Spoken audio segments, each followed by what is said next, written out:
ऐसी समस्या जो वर्ल्ड की बहुत गंभीर समस्या है और इंडिया को अगर बोले तो शायद हम तीसरे लेवल पर आ चुके हैं, दैट इज़ ओबेसिटी, फैट। मतलब लोग बोलते हैं कि फ़ैट बढ़ गया है, वेट लॉस के इतनी बड़ी मार्केट खड़ी हो गई है फ़ैट लॉस करने के लिए। फ़ैट लॉस हो नहीं रहा, इसको कैसे क्रैक करना है, क्या करना है, पूरा फॉर्मूला इस पॉडकास्ट में आज हमने जान लिया है। इसको डिक्लेयर अभी करेंगे आपके सामने, एक एक परत बाय परत खुलता जाएगा। आप पूरा देखिएगा इस एपिसोड को, क्यों आपका वज़न कम नहीं हो रहा, क्यों आपने इतने एफर्ट लगा लिए, सारा जोर लगा लिया, कई बार डिटर्मिनेशन नहीं बनता, कुछ 2-3 महीने जिम में गए, उसके बाद में मन किया कि नहीं अब नहीं हो रहा, छोड़ दिया, गिव अप कर दिया, ठीक है दोबारा कंटिन्यू किया, लेकिन कोई प्रॉपर फार्मूला काम नहीं कर रहा। क्यों कोई फार्मूला काम नहीं कर रहा आपके लिए, उसको एक एक चीज़ को आज डिफ़ाइन किया। आपके लिए सूटेबल फार्मूला कौन सा हो सकता है, क्या उसको रेगुलर, कईयों ने पहले एक बारी वज़न बढ़ा लिया, बाद में कम नहीं हो रहा, कईयों का कम हो गया लेकिन अब वो वापस दोबारा बढ़ गया। क्या मिस्टेक हम कर रहे हैं? आप इस पॉडकास्ट को जब पूरा देखेंगे ना, आप कनेक्ट कर पाएंगे कि हाँ ये चीज़ वाकई मैं कर रहा था, इस वजह से मेरा वज़न जो है वो घट तो गया लेकिन वापस बढ़ गया। मैंने बहुत सारे फार्मूला ट्राई किए जो अपने घर में मैंने इंटरनेट से देखे, ये देखे वो देखे, वो फार्मूला से मेरा वज़न घटा तो सही लेकिन साथ में मुझे साइड इफ़ेक्ट भी मिला, या फिर घटने के बाद में दोबारा बढ़ गया। ये सारी चीज़ें क्यों ऐसी होती हैं? इसको आयुर्वेदिक तरीके से, बिल्कुल नेचुरल तरीके से, बहुत ज़्यादा एफर्ट भी नहीं है, और हाँ जहाँ एफर्ट लगाना है वहाँ पे एफर्ट भी है। सब चीज़ों को किन को एफर्ट लगाना है, किन को एफर्ट नहीं लगाना, किन को किस चीज़ को कम करना है, किसको कम ज़्यादा करना है, अगर वो नहीं खाना छोड़ सकते तो क्या खाना है, एक एक चीज़ को क्रैक किया आज हमने यहाँ पर इस एपिसोड के अंदर। और दूसरी चीज़ मेरे सवाल एक और भी आ रहा था कि लाइक जो लोग इंच कहते कि नहीं मेरा सिर्फ यहाँ से फैट बढ़ा हुआ है या सिर्फ यहाँ से बढ़ा हुआ है, सिर्फ ये वाला कम करना है मुझे, बाकी मैं फिट हूँ, कि मुझे यहाँ से वहाँ से फैट लूज़ करना है। उसका एग्जांपल है मेरे पास, लड़की की एज थी 28 ईयर्स और शादी की एज थी और बहुत मोटी थी, तो उन्होंने जाके वही किया, जिम में जाके ये फैट चाहिए घटाना, वो घटाना, ये वाला एरिया तो हो गया पूरा का पूरा फिट, ठीक है। जो ये थाइस थी ये किसी भी तरीके से घटी नहीं। तो मेरे पास आई तो मैंने कहा भाई एक बार जरा शर्ट ऊपर करना। स्किन पता कैसी थी, जैसे डिलीवरी के बाद एकदम पेट अंदर जाता है और रिंकल्स पड़ जाते ना, वैसी थी। और यहाँ बाजू का क्या था, फैट तो गया खत्म पर स्किन थोड़ी खत्म हो गई, टाइट नहीं हुई इसके, टाइट नहीं हुई, वो ऐसे ना अजीब सी जैसे ऐसे लटक के चिपक नहीं जाती जो बुजुर्गों की, वैसी थी। अब उसकी मम्मी क्या कह रही है, डॉक्टर साहब 6 महीने बाद इसकी शादी करनी है जी, तो ये हालत हो गई, ये हो गई। तो हमने कहा जी इनको रेगुलर हम अभ्यंग शोधन देंगे, यानी मसाज और स्टीम देंगे। जिम वाले ने कहा था मसाज नहीं करानी, उन्होंने उनको कोई पाउडर दे रखा जी वो खाती है, उससे वेट करता है इसका जल्दी से, बिना डॉक्टर की सलाह के आप खाए जा रहे हो, आपको प्रकृति पता नहीं है। यहाँ पे ना एक कंसेप्ट है बेसिकली, मैं किसी की बुराई नहीं कर रहा हूँ। जब वेट बढ़ रहा था तब तो हमने क्या कहा, वही शुरू की बात, डॉक्टर साहब कमाला खाते पीते करके बच्चे हम ऐसे मत बोला करो, जब हो गया अब वेट घटाना है। हाँ, मैं बात को बीच में पॉज ले रहा हूँ। कंसेप्ट को समझना ज़रूरी है। एक आपकी सूटेबिलिटी होगी कि आपको क्या सूट कर रहा है, सैर जाना सूट कर रहा है अपने लाइफस्टाइल के अकॉर्डिंग, अपनी प्रकृति के अकॉर्डिंग, अपने जो रिसोर्सेज है उसके अकॉर्डिंग, या जिम जाना सूट कर रहा है। दूसरी चीज़ जो यहाँ पे बात आती है कि जो घर के काम थे, जब झाड़ू लगा रहे हैं, पोछा लगा रहे हैं, that is exactly same as squatting in gym. जो जिम में आप स्क्वाट कर रहे हैं, आप सीढ़ियाँ चढ़ रहे हैं, वो लंजेस कर रहे हैं।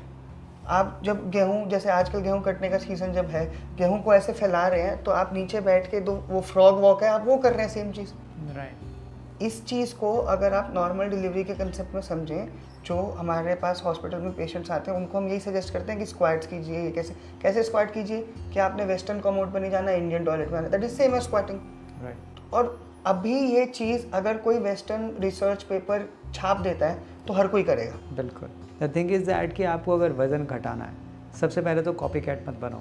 अगर आपने किसी को देखा भाई उसने इतने से इतना घटा लिया, चलो मैं कॉपी करता हूँ, तो हो सकता है वो आपके लिए प्रॉब्लम हो सकती है, आपको घटने की बजाय बढ़ जाए और दूसरी बीमारियाँ भी आपको लग जाए। And the second thing what they do is randomly trial किसी भी चीज़ का, इस चीज़ से फ़र्क पड़ रहा है लाइक घर में किचन, या फिर एक्सरसाइजिंग तो ओवर एक्सरसाइज कर लिया या फिर नहीं कर लिया। मतलब बेसिकली आपको पहले कॉज समझना चाहिए कि आपको वज़न बढ़ किस वजह से रहा है। एंड द सेकेंड थिंग जो मुझे समझ में आया कि आपको अगर कॉज आपको डायग्नोज करने के लिए आपको एक काउंसलर चाहिए, लाइक यू, जैसे आप बता रहे हैं कि 1 घंटा कम से कम आप पेशेंट को लगाते हैं, उसकी काउंसलिंग करते हैं, उसको समझते हैं कॉज क्या है। अभी जैसे आप स्ट्रेस का भी एग्जांपल दे रहे थे कि उस बंदे को सिर्फ स्ट्रेस की वजह से उसका वेट बढ़ रहा है, बिल्कुल है ना, उसको ये टेंशन ही हो रही है कि मेरा वेट बढ़ रहा है, लाइक किसी भी तरह से नॉर्मल स्ट्रेस से भी उसका वेट बढ़ रहा है। तो अगर एक कॉज भी अगर उसका डिटेक्ट हो रहा है, कभी नींद हो सकता है, स्ट्रेस हो सकता है, कुछ भी। And the third one is determination, जो आप फाइंड आउट करें। कुछ लोगों में डिटर्मिनेशन होती है, उनको लगता है कि हाँ मैं सीरियसली मुझे अपना वज़न कम करना है। कुछ कहते हैं कि सिर्फ मुझे कम करना है, कोई सस्ता सा तरीका बता दो, 100 से वज़न कम हो जाए, जागते जागते कम हो जाए, चलते चलते कम हो जाए, बस इतना ही बताना, कुछ ज़्यादा हैवी चीज़ मत बताना। आपने वाकई बड़ी सिंपल चीज़ें बताई हैं कि भाई आप वज़न को कम कर सकते हो और आपको उसके लिए बहुत ज़्यादा हैवी वर्क की ज़रूरत नहीं है। हो सकता है आपकी प्रकृति शायद हैवी वर्क को अफोर्ड ही ना करो और अननेसेसरी आप हैवी करे जा रहे हो। So that all things are now is getting conclusion in that. So आप अभी और क्या इसमें सजेस्ट करना चाहते हैं कि क्या बेस्ट प्रैक्टिस हो सकती है, मतलब जिसको हम कह सकते हैं कि हाँ इतने टाइम में इतना वज़न, कुछ जो कंपटीशन लगाते हैं, कुछ compete करते हैं ना, 2 महीने में इतना कम किया, 5 महीने में इतना कम किया, 1 महीने में इतना कम किया, उस तरह के चैलेंज और डिटर्मिनेशन ये शुरू में ले लेते हैं, बाद में फेड आउट होने लग जाते हैं with the passage of time, फिर उनका वो पैशन भी कम होने लगता है। तो उसके लिए क्या? मैं ना यहाँ एक बात जोड़ रहा हूँ। अभी हम क्या कर रहे हैं, हम जाते हैं जिम में, हम ले रहे हैं डाइट, हम ले रहे हैं ये, हम ले रहे हैं वो। किसी को थायराइड के कारण से वेट बढ़ रहा है, किसी को स्ट्रेस के कारण से बढ़ रहा है, और किसी की फैमिली हिस्ट्री भी है। हाँ, सभी ऐसे ही हैं जी। तो सबके कारण क्या है, अलग अलग है। किसी का वर्किंग स्टाइल ऐसा है, किसी का ईटिंग हैबिट ऐसा है। तो हम सबको क्या कर रहे हैं कि आपने सबने जिम जाना है, ये करना है, वो करना है। कभी कभी ऐड देखते थे, ऐसे 10 साल पहले मेरे को याद है, मैगजीन में ऐड आई हुई थी, 1 हफ्ते में 10 किलो घटाएं, ऐसी आती है। और लोग जाते हैं वहाँ से, कुछ नहीं करना, जिम नहीं जाना, कुछ नहीं जाना, ये पाउडर खाओ 10 किलो वेट घट जाएगा। तो मैंने थोड़ा स्टडी किया, अभी करते क्या है ये लोग। फिर कुछ लोग, मशीनें थी ऐसे रब करते हैं उस पर, वो बेसिकली क्या कर रहे हैं, आपकी बॉडी का जो वाटर कंटेंट है उसको रिड्यूस कर देते हैं। भाई बॉडी में 70% तो पानी है ना, लिक्विड ही है ना। यदि आपने लिक्विड का वॉल्यूम कम कर दिया तो वेट तो कम हो जाएगा आपका। अपने घर के कुछ आदतें हमको चेंज करनी है, अपने लाइफ स्टाइल की कुछ चीज़ें हमने सेट करनी है। घर के छोटे छोटे काम होते हैं वो हम कराएंगे नौकर से। भैया ये गिलास उठा के रख देना वहाँ पे, हम क्यों रख के आते हैं? पानी पीना तो हम जाके खुद के गिलास भर के क्यों नहीं पानी ले लेते हैं? हाँ सही बात है। एक हमारा ब्रीफ केस है, हम गाड़ी से भी उतारते नहीं हैं उसको, हम उसको बोलते हैं अरे भाई ये ऊपर रखा ना जाके। मतलब यहाँ से लेकर 100 मीटर पे एक दुकान है, वहाँ से मुझे सेल खरीद के लाना है, कोई चीज़ खरीद, तो मैं एक्टिव उठाता हूँ, स्कूटर उठाता हूँ। वो जो चीज़ें हैं यदि वो हम सेट कर लेंगे, तो जो बात आपने कही कि competition, being a doctor, being experience 30 साल का बता रहा हूँ, कभी भी किसी का चैलेंज नहीं लेना, क्योंकि फिर लाइफ के साथ चैलेंज हो जाएगा। आपकी कैपेसिटी नहीं है, आपका एचबी कितना है, ये भी बहुत मायने रखता है। देखो कितनी सिंपल सी बात है, किसी को किडनी डिजीज है, उसका वाटर निकल रहा है और रिटेन हो रहा है बॉडी के अंदर रुक रहा है, वो स्वेलिंग करेगा। हम क्या करें, मोटे हैं, हमने जाके क्या है वेगन डाइट, फलानी डाइट और ये अलग अलग डाइट शुरू कर दी, क्या होगा, किडनी में असर आएगा कि नहीं आएगा। और दूसरा क्या है कि जो ये लोग वे प्रोटीन या दूसरे प्रोटीन के डब्बे हम खाते हैं, क्रेटिनिन बढ़ जाता है, किडनी में इफेक्ट आता है। सर मसल्स तो बनाने हैं पर फैट कम करना है, हम फैट नहीं खाएंगे, हम तो प्रोटीन खाएंगे। कितना? दूसरी बात हो रही है कि जो हमारे पुराने लोग थे, एक एक राजा 100 लोगों से लड़ाई कर लेता था, वो कौन से प्रोटीन के डब्बे खाता था? आप सिंपल सा लॉजिक समझो ना। आप साउथ में जाके देखो, वहाँ के लोग उतने ज़्यादा मोटे नहीं मिलेंगे जितना नॉर्थ के मोटे मिलेंगे आपको। हमारे यहाँ क्या कंसेप्ट है, दूध पियेंगे, घी खाएंगे, पनीर खाएंगे और समोसे खाएंगे, पकौड़े खाएंगे।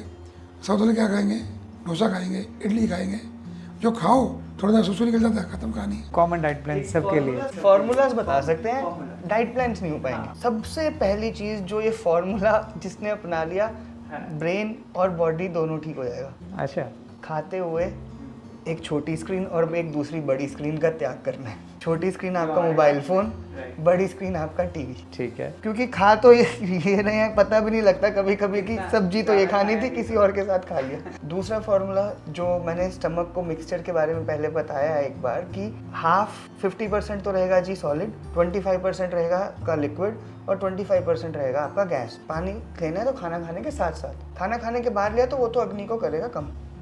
तीसरी चीज़, अपनी बॉडी के अनुसार एक्सरसाइज करनी है। ठीक है। चौथी चीज़, बॉइल्ड या स्टीम्ड जितना ज़्यादा खाओगे वो उतना अच्छा, फैट टू फिट की तरफ जाएगा। पांचवी चीज़, sleep will induce and improve your hormones. वो आपके हार्मोन्स को प्रॉपरली बढ़ाएगा और जो उनकी क्वालिटी है उसको इम्प्रूव करेगा। तो ये चीज़ बहुत इंपॉर्टेंट है। और भी छोटे छोटे फैक्टर्स हैं, जैसे थायराइड की बात आई थी, इस मोटापा के कॉज देख के भी बहुत सारे फैक्टर्स हैं, वो इंडिविजुअल स्पेसिफिक हो जाते हैं। ये जनरलाइज्ड जो मतलब डाइट प्लान, मैं आपको बोला डाइट प्लान मैं बता ही नहीं सकता ऐसे, लेकिन मैं फार्मूलाज दे सकता हूँ। मोटे आप हुए हो, पतला आपको होना है और आपको खुद करना है। राइट। कुछ लोग हैं 5 दिन खाया 6 दिन खाया, तो क्या एक दिन उनके पास है कि संडे है, इस दिन हम बैलेंस कर सकते हैं, तो उसमें क्या हम उनको फास्टिंग एडवाइस क्या कर सकते हैं कि ठीक है आपको कोई वाकई सीरियसली उन्होंने डिटरमाइन किया कि भाई मुझे तो वेट लॉस करना है लेकिन मेरा मजबूरी है ये सब करना पड़ता है, तो क्या मैं एक दिन में अपने आप को किसी तरह से बैलेंस कर सकूं कि हाँ मुझे एक दिन ऐसा फास्ट रखना है या ऐसा कुछ करके मैं अपने आप को डिटॉक्स कर सकूं जो मेरा एक्स्ट्रा फैट चला गया अंदर, तो किसी तरह से कोई ऐसा फॉर्मूला? 5 और 1 कभी इक्वल नहीं हो सकते, बट आप थोड़ा ट्राई कर सकते हैं। फास्टिंग भी ना 2 तरीके की होती है। एक तो हो गया आपने बिल्कुल ही खाना छोड़ दिया, त्याग दिया, जिसको हम कहते हैं अनअशन, मतलब कि नो ईटिंग। अन मतलब कि नॉट, अशन मतलब कि खाना, सो नो ईटिंग। दूसरा होता है लघु अशन, मतलब आपने लाइट फूड खाया। राइट। तो वो आपकी अगेन अग्नि पे बेस्ड होता है। अगर आपकी अग्नि बहुत ज़्यादा है और आप अनशन करते हैं तो आप वो दिन सर्वाइव नहीं कर पाएंगे। आपको ऐसा लगेगा बीपी कम हो गया, चक्कर आ रहे हैं, and it is all going to go waste. और वीडियो देख के 4 कमेंट और करोगे कि जी ये काम नहीं करता। सही बात है। लघु अशन रूपी लंघन उनके लिए अच्छा होगा। जिनकी अग्नि मंद है, जिनको भूख ठीक से लगती नहीं, उनके लिए होगा अनशन रूपी लंघन, जिनको कि आप नहीं खाइए उस दिन। जिनकी अग्नि तेज है उनके लिए होगा कि आप लाइट फूड खाइए उस दिन। लाइट फूड क्या, अगर खिचड़ी भी खा रहे हो ना तो उसमें तड़का लगा के नहीं खाना। डिटॉक्स ड्रिंक जैसे घिया, वाटर और ये सब जो आते हैं, ये आजकल ना बहुत चला हुआ है। इसमें भी ना पैराबेन या सोडियम बेंजोएट प्रिजर्वेटिव्स डलते हैं। नारियल का पानी की भी आजकल बॉटल्स आती हैं, ठीक है, उनमें भी शुगर एडेड होती है। वो चीज़ें तो आप बिल्कुल भूल जाओ। अगर आप वेजिटेबल जूस पीना चाह रहे हो, वेजिटेबल्स होती हैं थोड़ी, ये घिया या करेला थोड़े शीत तरफ की, शीत मतलब कोल्ड नेचर की, तो इनको मिक्स करके नहीं पीना। एलोवेरा को और जी आपने नीम को और करेले को और घिया को मिक्स करके आपने पी लिया, नहीं पीना, वो हैवी होगा आपके डाइजेशन के लिए। स्टार्टिंग में आपको वेट लॉस देखने में मिल सकता है, लेकिन बाद में वो आपको वही जॉइंट पेन्स करेगा, बैक पेन करेगा, इवन सेक्सुअल डिजीजेस भी करेगा, ये चीज़ों में जाएगा। तो don't take risk in that. आपने ज़िंदगी भर तो पिया नहीं, एक दिन आप ये एकदम से आपने शुरू कर दिया, एकदम से तो कोई चीज़ शुरू करनी ही नहीं है। स्लोली उसको अपने रूटीन में लाना है, वो भी एक वेजिटेबल के जूस को। अगेन अगर आप ये कंसेप्ट फॉलो कर रहे हैं किशमिश और काली इलायची वाला, ये आपका छठा फार्मूला हो गया। इसी अगर आप फॉलो कर रहे हैं और आप गर्म पानी पी रहे हैं, वो आपका एक जूसी नेचर में आपकी बॉडी को वैसे ही मिल रहा है, तो आपको जूस की ज़रूरत नहीं पड़ेगी। जस्ट बिकॉज कि आपको एक चेंज देना है अपने उसमें, तो आप इंड्यूस कर सकते हैं। इसमें एक फार्मूला मैं आपको और देता हूँ जी। आयुर्वेद में ट्राइपॉड बोलते हैं। कोई भी स्टैंड देख लीजिए, तीन लेग्स हैं इसकी, तो वो है आहार, निंद्रा और ब्रह्मचर्य। आज की यूथ क्या कर रही है, आहार पे कोई ध्यान ही नहीं है, पता ही नहीं है। एक्चुअली दोष मैं उनका नहीं मानता कि उनके पेरेंट्स उनको पढ़ाने के चक्कर में खुद इतने बिजनेस में काम में उलझ गए कि उनको ये बता ही नहीं पाए कि बच्चा तेरे लिए क्या अच्छा था क्या अच्छा नहीं था। जो हमारे पेरेंट्स थे या हमारे पेरेंट्स के पेरेंट्स थे, उनको पता होता कि किस बच्चे को क्या खिलाना है। बच्चों को हम बता नहीं पाए, तो बच्चों ने क्या देखा, जो टीवी की ऐड पे देखा कि 2 मिनट में ये चीज़ बनती है, पेपर है तो रात को बनाओ, मम्मी को भी खिलाओ, खुद भी खाओ, अच्छा ये पी लो तो एनर्जी आती है, यूँ करके एनर्जी आती है। और हम तो वो बच्चा क्या करेगा, उसके कच्चे दिमाग पे हमने क्या डाल दिया, मम्मी के हाथ का बनाया खाना अच्छा नहीं होता, क्या अच्छा होता है। हम बात करें आहार की, और आहार पे हम पहले बहुत सारी चीज़ें क्या क्या खाना है वो हम बता चुके हैं। दूसरा वर्ड है निंद्रा, यानी कि जो बच्चा जिसकी एज 18-19 साल है उसको 8 से 9 घंटे की नींद चाहिए। हमारी एज में आ जाएंगे तो 6 घंटे में भी हमारा काम चलता है। पर रात को क्या हो रहा है, नींद पूरी नहीं हो रही। वही बताया कि सुबह उठ के जिम में जा रहे हैं, सोएंगे 3 बजे, उठ के 5 बजे जिम जाना है, क्योंकि टाइम दे रखा है, दोस्तों के फ़ोन आ गए, जाना, नींद नहीं पूरी हुई, तो आपका जो हार्मोनल सिस्टम है वो इम्बैलेंस हो गया। और तीसरा वर्ड है ब्रह्मचर्य। ब्रह्मचर्य का मतलब ये नहीं कि आप सेक्स में इंडल्ज हो रहे हो या नहीं हो रहे हो, आप उसको थॉट प्रोसेस भी चला रहे हो, तो क्या हो रहा है, ब्रेन में वही एक्टिविटी तो आ रही है ना सारी। ब्रह्म की तरफ चर्या करना, going towards that supreme body, जो आप एक बात मानते चाहे किसी भी रिलीजन से हैं, आपसे ऊपर एक सुप्रीम पावर है जिसको हमने हिंदुइज्म में ब्रह्म का है, उसकी तरफ चर्या करना, अपने सारे रेजिमेंट्स, अपना सारा चाल चलन उनकी तरफ जाने में लगाना, दैट इज ब्रह्मचर्या। पर हम क्या कर रहे हैं कि ब्रह्मचर्य वो है कि अपनी लंगोटी के पक्के रहो, वो रहना ही है। यदि ब्रह्म की तरफ जाना है, सृष्टि की उत्पत्ति करनी है, तो करना ही पड़ेगा, डिसिप्लिन्ड हो जाओ, पड़ेगा। डिटरमिन हो जाओ। पर हो क्या रहा है, जैसे हमें कहा गया कि 25 साल तक आपने पढ़ना है, तो इन चीज़ों का सोचना भी नहीं है। आप खुद देखो ना जी, जो एक छोटा सा गैजेट हमारे हाथ में आ गया, 12 साल का बच्चा भी क्या देख रहा है कि जिस उम्र तक उसको शादी के लिए तैयार होना था, तब वो भाग रहा है डॉक्टर के पास कि मुझे दवाई दे दो कि मुझे लग रहा है मैं शादी नहीं कर पाऊंगा। उससे क्या हो रहा है, वीकनेस आती है बॉडी में। जब वीकनेस तो आदमी ज़्यादा खाने की इच्छा करता है, ज़्यादा खाएगा तो मोटा होएगा। तो मोटापे का कारण क्या हो गया, ब्रह्मचर्य का पालन नहीं करना भी मोटापे का कारण है। पूरे कंक्लूजन में हमने देख लिया कि भाई हमें सबसे पहले तो अपनी कंसल्टेंसी ज़रूरी है कि हमारा फैट बढ़ क्यों रहा है। लोग सब कैसे हम लोग कंसल्ट कर सकते हैं, कुछ लोग बहुत दूर रहते हैं, कैसे क्या ऑनलाइन भी कुछ ऐसा कंसल्ट कर सकते हैं, लोगों को बता सकते हैं कि भाई आप इसी वजह से आपका फैट बढ़ रहा है या क्या, और कंसल्ट करना चाहते हैं तो कैसे आपसे कंसल्ट कर सकते हैं। एक तो वीडियो कंसल्टेशन हम लोग करते हैं, ठीक है, टेलीफोनिक कंसल्टेशन भी हम करते हैं। वेबसाइट हमारी जो है ayurvedguru.com, उस पर फॉर्म बने हुए हैं। इवन कि उसमें प्रकृति एनालिसिस है, वो पेशेंट घर पे बैठे बैठे कर सकता है। अच्छा, उसमें कुछ क्वेश्चंस हैं, 10-10 क्वेश्चन करके स्टेप्स आते हैं, उनको आप जल्दी नहीं करनी, वो समझ के उसमें जो सबसे अप्रोप्रिएट आपको लगता है वो करना है। फिर एंड में उसका आंसर आएगा, वात इतने %, पित्त इतने %, कफ इतने %। तो यदि एक आइटम 50% के ऊपर जा रही है और दूसरी आ रही है 25%, तो हमने माना है कि जो सपोज वात 50% आ गया, अब वो 50% आ गया, तो हमारी प्रकृति वात की जा रही है। डेफिनेटली। मानो 40-40 दो आ गई इकट्ठी और एक आई 20%, वो जो दो आई ना, फिर हमारी द्वंद्व प्रकृति है। इसको बोलते हैं हम अंशांश कल्पना, मतलब छोटे छोटे अंश तक जाके भी हम चिंता करते हैं उसकी। तो कंसल्ट करें तो फिर वो उसके लिए क्या करना है कि वहाँ पे नंबर्स भी हैं, तो उन नंबरों पे आप फ़ोन करेंगे, आपकी अपॉइंटमेंट बुक होगी। अपॉइंटमेंट बुक होगी तो उसके बाद आप पूरी बात करेंगे। आप दवाई लेना चाहें नहीं लेना चाहें, हमारा कभी वो जिद होती नहीं है कि आप दवाई लो। उसके साथ साथ यदि पंचकर्मा जो ट्रीटमेंट जो में बोलते हैं, जब हम घी पिला के या उद्बोधन करके या शिरोधारा करके या और भी वस्तियाँ करके ट्रीटमेंट करते हैं, उन सब के लिए बेसिकली तो पहले प्रकृति जाना जरूरी है, कंसल्टेशन आना जरूरी है। यदि आप कंसल्ट नहीं करते फिर अपने आप से कुछ भी करेंगे तो फिर क्या होगा, उसका तो भगवान ही मालिक है। तो डॉक्टर साहब, जैसे कुछ लोग समझते हैं कि हमने शुरू में तो ट्रीटमेंट लिया, एकदम हमें वेट लॉस हुआ, बाद में वेट लॉस नहीं हुआ, तो उसका रीज़न वही है कि वो आप उनको प्लान बताते हैं कि आपको बाद में ये फॉलो करना है या कैसे रहता है? देखो मैं फिर एक बात बताता हूँ, ना तो यहाँ प्लान काम करता है ना यहाँ कुछ और काम करता है, यहाँ काम करता है पेशेंट का विल। अभी मैंने बोला कि आपकी कब प्रकृति और आपका वेट बहुत जल्दी बढ़ेगा, आपको गरिष्ठ भोजन यानी भारी भोजन नहीं करना है, आपको सूट ही नहीं करता है वो। एक बार आपने कुछ भी करके वेट घटा लिया, वो इंपॉर्टेंट फैक्टर ये है कि जिन चीज़ों से मेरा वेट बढ़ता है, मुझे पता लग गया कि मेरे को पनीर खाने से वेट बढ़ता है, मैंने कभी छठे जमाए खाया तो कोई दिक्कत नहीं है, पर मैं रूटीन में खाई जा रहा हूँ, मैं राजमा चावल ही खाई जा रहा हूँ। अपना बॉडी का स्टडी हो जाएगा, आपको समझ में आ जाएगा कि आपका बॉडी का जो एल्गोरिदम है, बॉडी का सिस्टम ऐसे काम करता है। ऐसे काम होता है।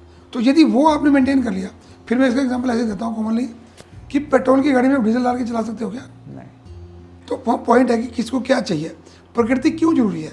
मानो मैं किसी की प्रकृति बात की है, उसको घी खाना जरूरी है, नहीं खाएगा तो मोटा होगा। एक ही कफ की प्रकृति है, उसको घी कम खाना है। एक ही पित्त की प्रकृति और अग्नि बहुत है उसकी, उसको घी खाना भी है पर तला हुआ नहीं खाना। हमने अभी जो बात कही कि एक बार तो वेट घट गया, मेंटेन कैसे करें, मेंटेन करने की जिम्मेवारी तो आपकी है। मोटिवेशन जो होती है ना, मोटिवेशन बहुत शॉर्ट लिव्ड सी चीज़ है। हाँ एक दिन मोटिवेटेड रहेंगे, 2 दिन मोटिवेटेड रहेंगे, 3 दिन रहेंगे, 3 महीने रहेंगे। हाँ, यूजुअली ऐसा होता है, लोग गिव अप कर देते हैं। डिसिप्लिन जो होती है ना, वो होती है लॉन्ग लिव्ड चीज़। मन नहीं किया जी, मन नहीं कर रहा, फिर भी किया करना है। वो आपको अपने हित में और अपने सुख में डिफरेंस देखना पड़ेगा। हाँ, उतना नहीं किया लेकिन किया, बट ये है कि मैंने डिसिप्लिन तो किया, बनाया तो सही। आपके लिए क्या अच्छा है और आपके लिए क्या कंफर्टेबल है, इस दोनों का जो डिफरेंस है ना, एक बहुत बॉर्डर लाइन सा डिफरेंट है वो लेकिन वो समझना पड़ेगा। सो थैंक यू डॉक्टर साहब, आज के इस पॉडकास्ट में बहुत अच्छा लगा आपसे, बहुत हमने डीप डाउन चीज़ों को क्रैक करने की कोशिश किया और मुझे लगता है कि हमने काफ़ी हद तक उसको क्रैक करने का एक काम भी किया है। आपके लिए सूटेबल जो भी पीसेस है, क्लिप है, हमें ज़रूर बताइएगा कि हाँ, इस बात से आपको पूरा जो आप ढूंढ रहे थे वो आपको आंसर मिला। और अगर कुछ भी रहता है जो आपको लगता है कि हाँ, हमने इस सेशन में नहीं पूछ पाए, कमेंट में आप ज़रूर पूछिएगा, ताकि हम नेक्स्ट सेशन में इसको कोशिश करेंगे वो कवर करने के लिए। थैंक यू डॉक्टर साहब, बहुत बहुत धन्यवाद आपका।